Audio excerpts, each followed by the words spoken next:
Hey everyone, Andy here from Saving to Invest. Just wanted to give a quick update on the Pandemic Unemployment Assistance Program.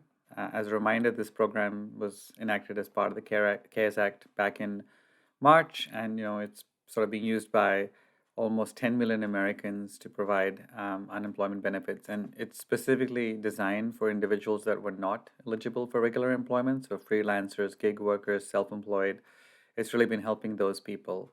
There's been a few, updates of late as this program gets close to expiry. So I just want to share a few of those things, and I'll put some links into um, an article I have, which has a lot more information and FAQs on this. And if anything here is useful for you, please like and subscribe to get the latest updates. So I just wanted to provide an update on three areas around the PUA program. One is around back payments, one is around some challenges, and I have some FAQs coming up and around extensions.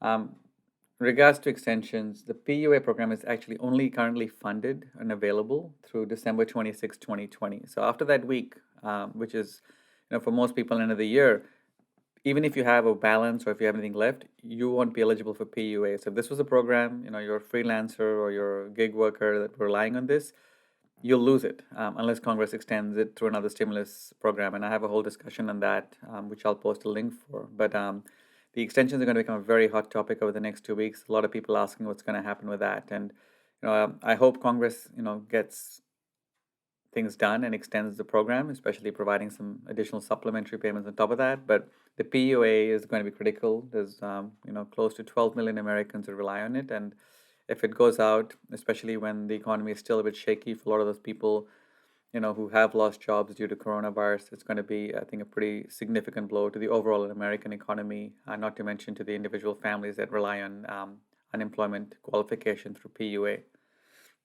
But for those people who have qualified, one of the biggest challenges has been back payments. You have to you even if you didn't realize you were eligible for it and or things happen, you can go back and retroactively apply from when the program was sort of active from April. To apply for PUA, remember, for your back payments, every state is slightly different. There is federal guidelines with the Department of Labor, but every state seems to have slightly different because of their systems and how they're set up. And these state systems never really had to cater for PUA recipients before. They were mainly for people with W-2 jobs who they could verify employer income from. PUA, by its nature, is for gig workers, self-employed, and freelancers who don't have a regular W-2. And so validating the income has been very difficult. So all the back payments, people who want to go back and apply, it's been a long process. And there's been a lot of fraud that's been reported. They're saying almost 20% of the system is fraudulent claims. So that's caused a lot of extra delays. But for back payments, yes, they are eligible in almost all states. You'll have to check your state website. But you do need to apply for regular unemployment. You need to be denied for regular unemployment. And then then you'll get a notification that you will be eligible for PUA. So you have to go through those steps, and based on the state you're in, some are efficient, some are terrible. Virginia, Nevada, I know there's been Florida. It's been terrible for processing PUAs, and a lot of people, unfortunately, who are truly eligible for this program have not been able to get their payments. But keep trying. If you can't get through to your state agency, go to your senator, reach out to social media. I'll post some links and some articles which people have given some updates, and I do have some examples coming up on some potential areas where PUA payments can be expedited. And this has also led to a lot of challenges, getting payments. So even if you apply, then getting payments, you have to certify every week. People getting a hold of someone is very important. And with all the other programs, LWA and everything, and the FPU C600 supplementary on top of PUA, there's a lot of money talking about it. For example, if you find that you were eligible for PUA back to, say, May, you also actually would be eligible for the $600 federal pandemic unemployment compensation program on top of that. For some people, that's extra $10,000. So PUA is, clearly an important program for a lot of people, and it has been challenging to see, hundreds of comments I've gotten for people struggling to get it.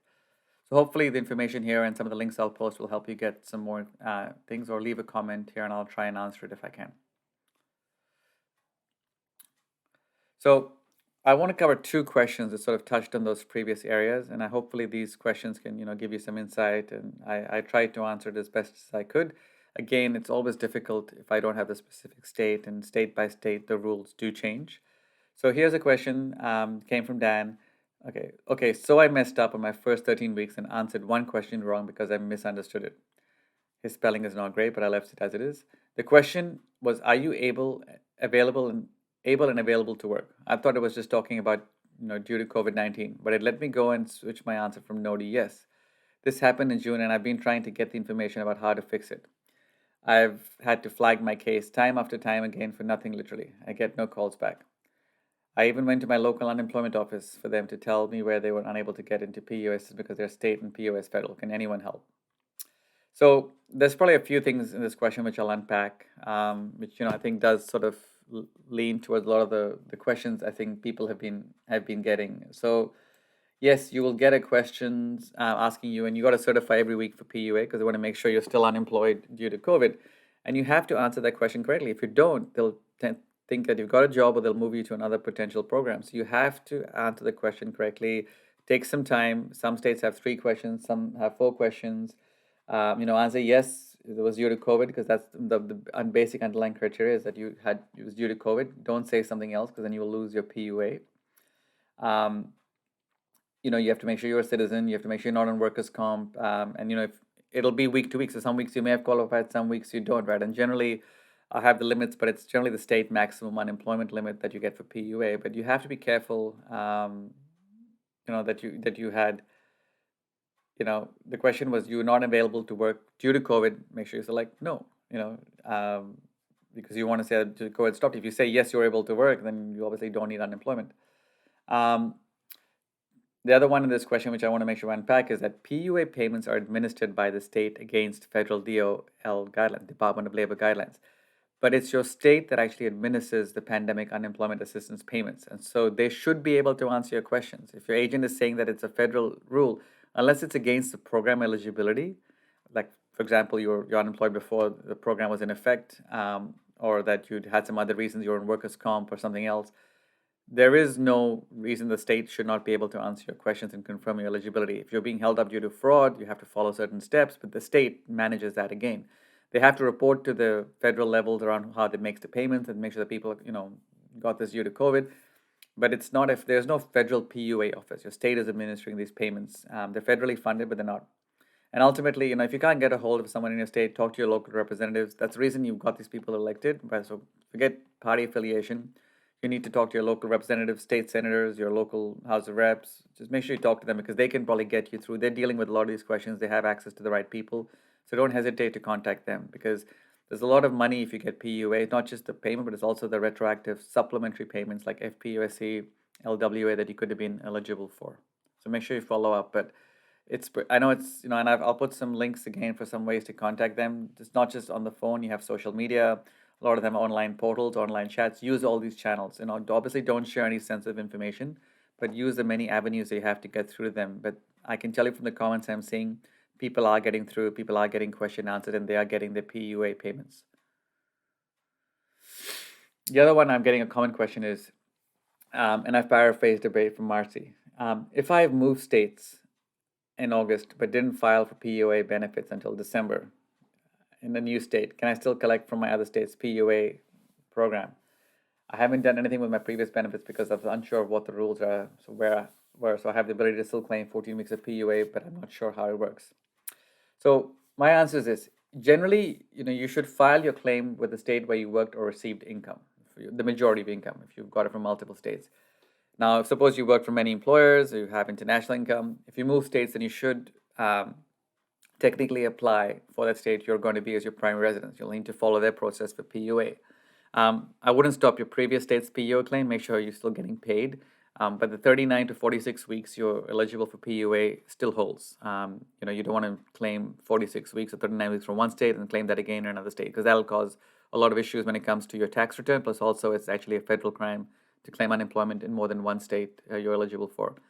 But if you file in your state that you're moving to, or maybe that state you've gone to has a longer PUA program, if you're lucky, you can file there. But you need to reapply for that state because, like I said previously, all the PUA program is administered by your local state department, unemployment agency. So make sure you apply for them. The systems are not connected, so they won't know if you've applied. If you lived in, Illinois and you go to Iowa and you apply there, or you move to states, they will not know where you applied because the system's already old and they struggle to just manage the implementation of PUA, which took several months.